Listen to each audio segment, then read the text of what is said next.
Impeachment proceedings against Governor Robert Bentley seemed to stall early this week in Montgomery. Peter Albrecht has been covering this story for us in Montgomery since it broke, and he joins us now with the very latest developments, including the results of a News 5 strategy poll. Pete?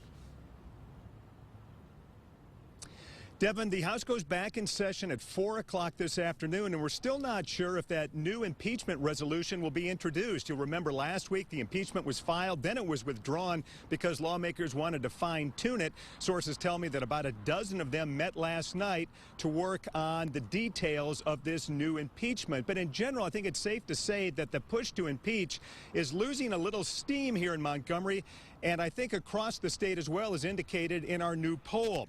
Now, you'll remember one of the accusations against the governor was a moral turpitude charge, basically that he had an affair with his top political advisor, Rebecca Mason.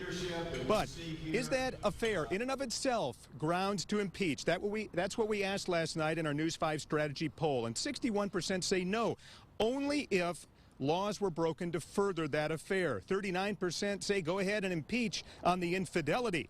Most lawmakers seem to fall in line with these numbers. I'm not going to comment about his lady friend, but I will comment that I don't think that's an impeachable offense, but he may have done something else. What's immoral and what's illegal? You know, let's wait and see where the investigations go. And that leads to our second question, which was, should impeachment move forward or wait for the results of several criminal investigations taking place into the governor and his activities? 62% of people say wait for those criminal investigations. 38% say move ahead with the impeachment. Our poll was conducted statewide. More than 2,600 people responded. It has a margin of error of just 2 to 3%. And contrast those numbers to 12 days ago when we asked people if the governor does not resign, should he be impeached, and 2/3, 67% at that time said he should be impeached. So it seems like people are slowing down a little bit, a little more calm in their response here to the charges against the governor. But we'll have the very latest for you tonight at 5 and 6 o'clock. For now, though, live in Montgomery, Peter Albrecht, News 5.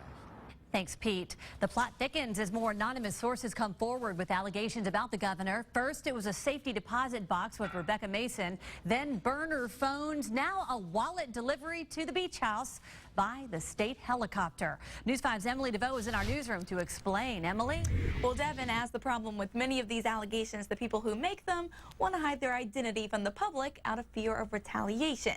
This latest claim is that Governor Bentley ordered a state police helicopter, possibly even this one, we're not sure, and asked them to fly his wallet from Montgomery to his beach house in Fort Morgan after he fled during a heated argument with his wife and accidentally forgot it at home.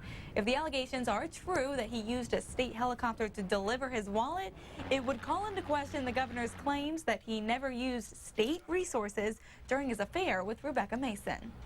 And at no time have I ever used the resources of my office to facilitate a relationship of any type.